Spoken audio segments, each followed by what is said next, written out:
Hello friends, welcome to my YouTube channel. हम यहाँ पर क्लास 8 की मैथ्स एनसीईआरटी कर रहे हैं। इससे पहले हमने चैप्टर नंबर 3.3 के क्वेश्चन नंबर 2 के 2 पार्ट तक कंप्लीट कर लिया था।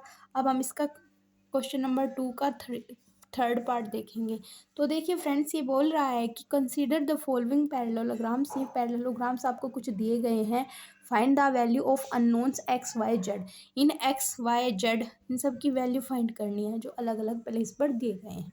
तो देखिए फ्रेंड्स, सबसे पहले हमें क्वेश्चन नंबर थर्ड देख लेते हैं। थर्ड क्या है?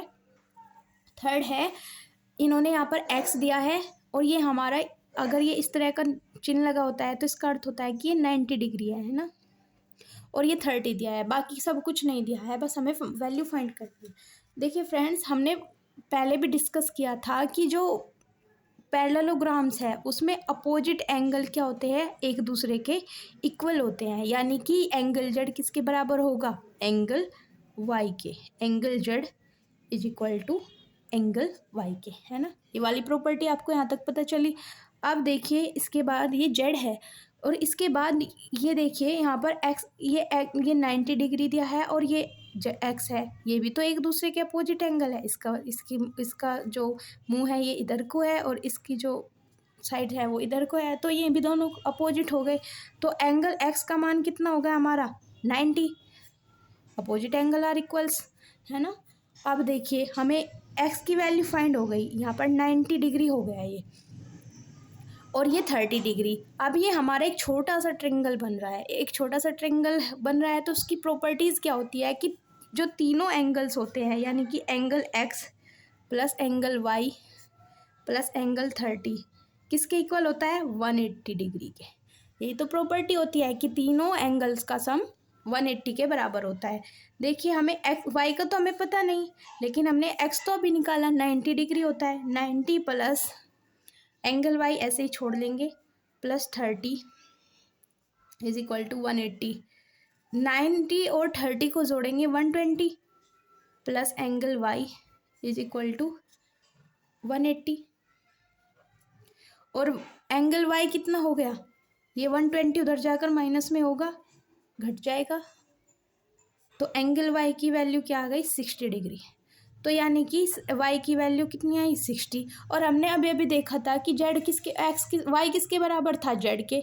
तो जब वाई 60 है तो जेड भी तो 60 डिग्री होगा। तो हमें तीनों एंगल्स का मान पता चल गया। एक्स का 90, वाई का 60 और जेड का भी 60। चलो फ्रेंड्स, अगला क्वेश्चन कर लेते हैं। सबसे पहला इसमें अगला क्वेश्चन क्या बोल रहा है कि इसमें एक्स और वाई तीन साइड्स दी है और एक एंगल दिया है 80 डिग्री, है ना। 80 डिग्री एंगल दिया है तो हम इससे एक एंगल तो हम फाइंड कर सकते हैं कि इसका अपोजिट एंगल क्या हो रहा? ये वाई। तो वाई की वैल्यू कितनी हो गई? 80 डिग्री। यहाँ पर लिख लेते हैं 80। ये 80 हो गया, ये 80 हो गया।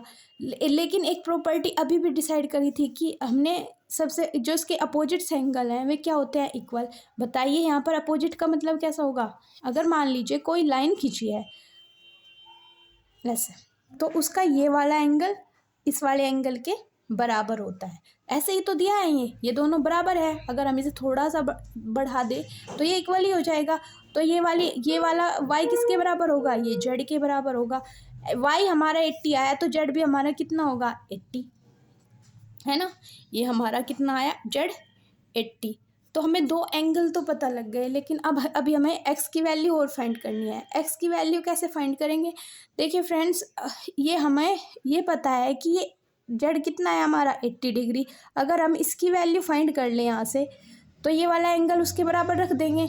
तो हमें पता है एक लाइन पर अगर हम एंगल बना ले तो वो कितना होता है? 180। और हमें आधा एंगल तो हमें उसका पता है। ऐसे मान लेते हैं हम, एंगल ए मान लेते हैं। तो एंगल ए की वैल्यू कितनी हो जाएगी? 180 और plus angle Z plus angle ए की वैल्यू कितनी? 180। जेड का मान कितना है? अभी हमने निकाला, जेड का मान है 80 plus angle A is equal to 180। Angle A is equal to 80 उधर जाकर घट जाएगा, 180 में से कितना बचेगा? 100 बचेगा, इज इक्वल टू 100।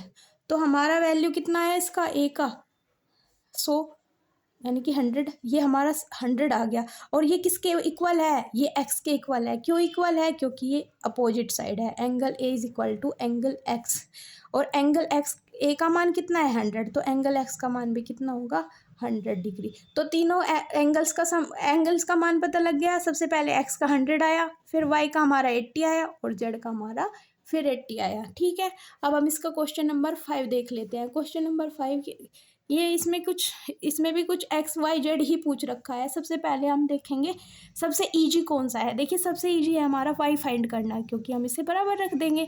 तो वाई की वैल्यू कितनी आ गई 112। अच्छा जी, अब देखिए हम ये वाला जेड और एक्स हमारा इक्वल होगा, अपोजिट साइड है और पैरेललोग्राम, यानी कि एक्स बराबर क्या होगा जेड के। देखिए यहाँ पर क्या क्या दिया गया है, ये एंगल अगर हम निकाले, ये यहाँ पर एक्स जेड के बराबर दिया है। हमें पता चल गया अगर हम एक्स का वैल्यू निकाल ले तो हम जेड को तो अपने आप निकालेंगे, लेकिन हम इस सबसे पहले क्या करेंगे, हमें वाई की वैल्यू पता है 112 है ना। और ये हमारा एक क्या बन गया, ट्रायंगल बन गया। और ट्रायंगल की प्रॉपर्टी क्या होती है, तीनों जो एंगल्स का सम है वो 180 के बराबर होता है। एक्स प्लस वाई प्लस ये तीसरा एंगल क्या है 40 इज इक्वल टू 180। हमें y का भी तो वैल्यू पता है, x प्लस वाई की 112 प्लस 40 इज इक्वल टू 180। दोनों को ऐड करो, मैं यहीं पर रख लेती हूँ। x प्लस ये कितना हो गया 2 152 is equal to 180 is equal to x बराबर क्या हो जाएगा, ये 180 में से 152 यहाँ से आकर सब्ट्रैक्ट होगा, कितना होगा 8, और यहाँ पर बचा 7 में से 5 गया 2, तो 28, यानी कि हमारी x की वैल्यू कितनी आई 28। और हमें पता कि x बराबर जेड के होता है। अभी ये 28 आया तो जेड भी तो 28 होगा, तो हमें तीनों की वैल्यू फाइंड पता चल गई। x की था 28, y की 112 और z की भी कितनी है 28। आई होप कि आपको आप सबको यहाँ तक समझ में आया होगा।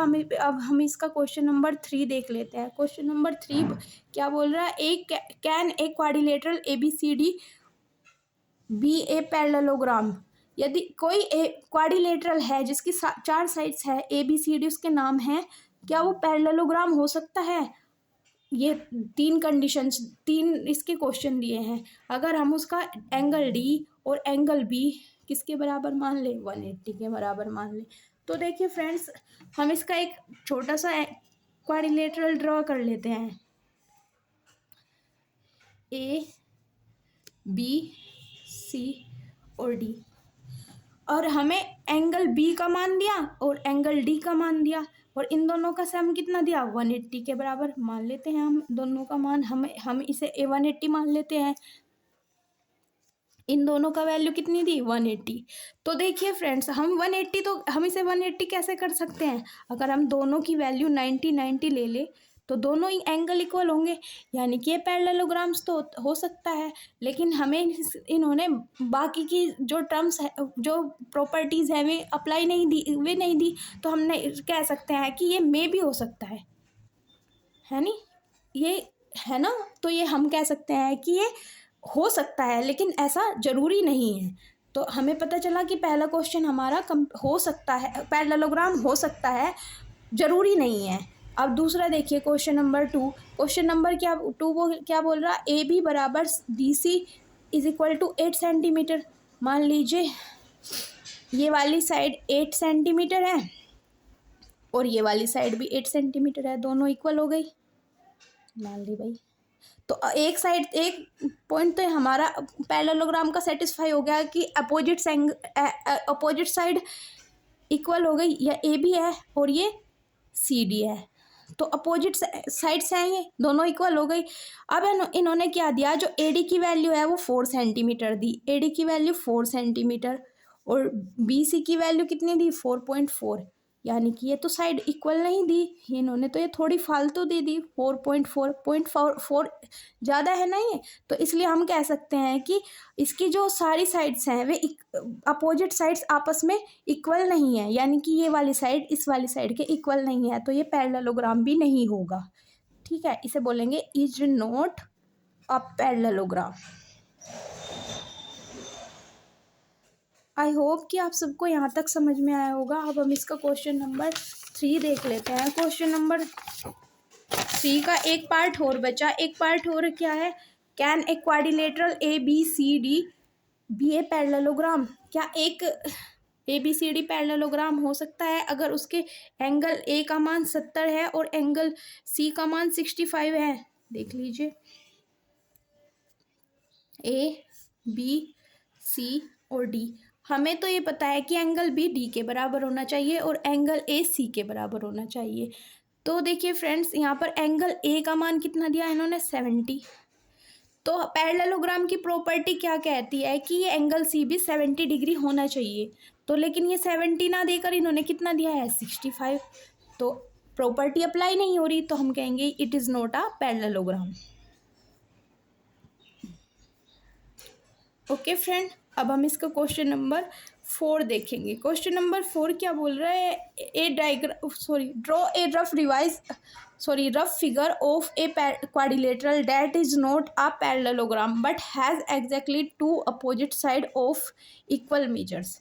हमें एक ऐसा रफ डायग्राम बनाना है जिसके 4 साइड्स तो हो, लेकिन एग्जैक्टली अपोजिट एंगल्स रख रहा हो, या फिर हाँ अपोजिट्स एंगल्स रख रहा हो।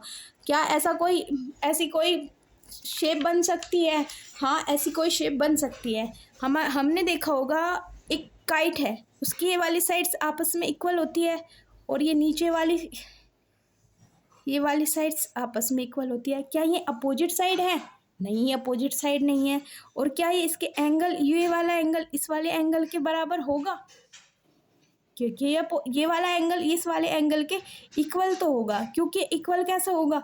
क्योंकि हमें पता है कि ये वाली साइड इक्वल हो रही, ये वाली साइड इक्वल हो रही, लेकिन हाँ ये वाला एंगल भी इक्वल हो रहा।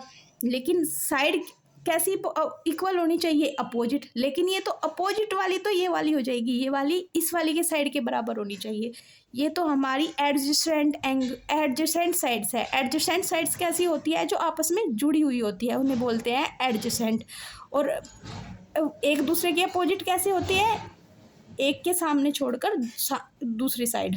ठीक है, यानी कि वे आपस में जुड़ी हुई है तो वे कैसी होगी? Adjacent sides. और जो नहीं जुड़ी हुई हैं और तब बराबर हैं तो वे बोलेंगे अपोजिट साइड। तो आई होप कि आपको पता चला होगा कि एक काइट ऐसा है जिसकी अपोजिट्स एंगल तो इक्वल हैं, ये इक्वल ही हैं, लेकिन उसकी जो साइड्स हैं वे इक्वल नहीं हैं। अब एडजेसेंट साइड्स इक्वल हैं, तो हम कहेंगे कि काइट इज अ क्वाड्रिलेटरल। ये क्वाड्रिलेटरल तो है क्योंकि इसकी 4 साइड है, but it is not a parallelogram. Not a parallelogram. I hope कि आपको यहाँ तक समझ में आया होगा। अब हम इसका क्वेश्चन नंबर 5 देख लेते हैं। क्वेश्चन नंबर 5 क्या है? इसका क्वेश्चन नंबर 5 है the measure of two adjacent angle of a parallelogram are in the ratio 3:2। Find the measure of each angles of equal measures. इन्होंने बोला कि कोई पैरेललोग्राम है ना, यानी ये वाली साइड इस वाली साइड के इक्वल है और ये वाली साइड इस वाली साइड के इक्वल है, और उसका ये वाला एंगल इस वाले एंगल का जो रेशो है वो 3 रेशो है। यानी कि हम इसे क्या 3:2 है, हम इसे 3x मान सकते हैं, है ना रेशो, और इसे हम 2x मान सकते हैं।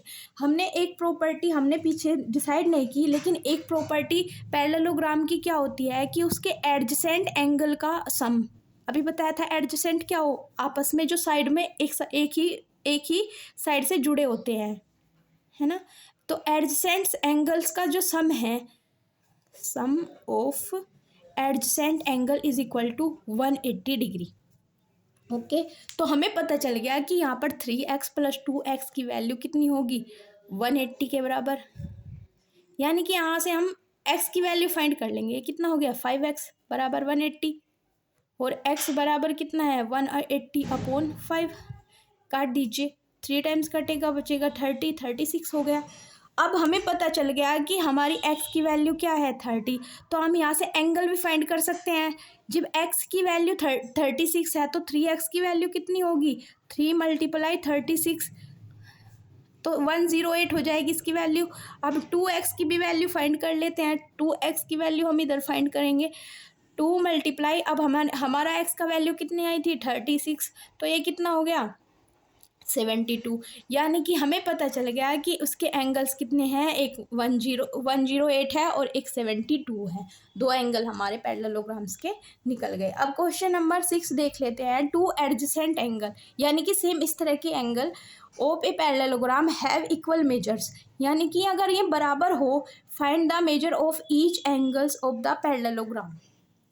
तो ऐसे एंगल के जो प्रत्येक एंगल होगा, मतलब ईच ऑफ एंगल, बाकी के जो बचे हुए एंगल्स होंगे वे भी इक्वल होंगे। ऐसी कोई शेप बतानी है हमें, बताइए। तो हम ऐसी शेप क्या ले सकते हैं,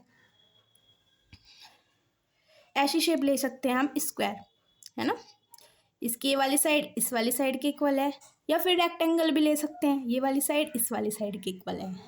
ठीक है, ये देखिए यहाँ पर हमें पता है इसकी वैल्यू ये इसके बराबर है।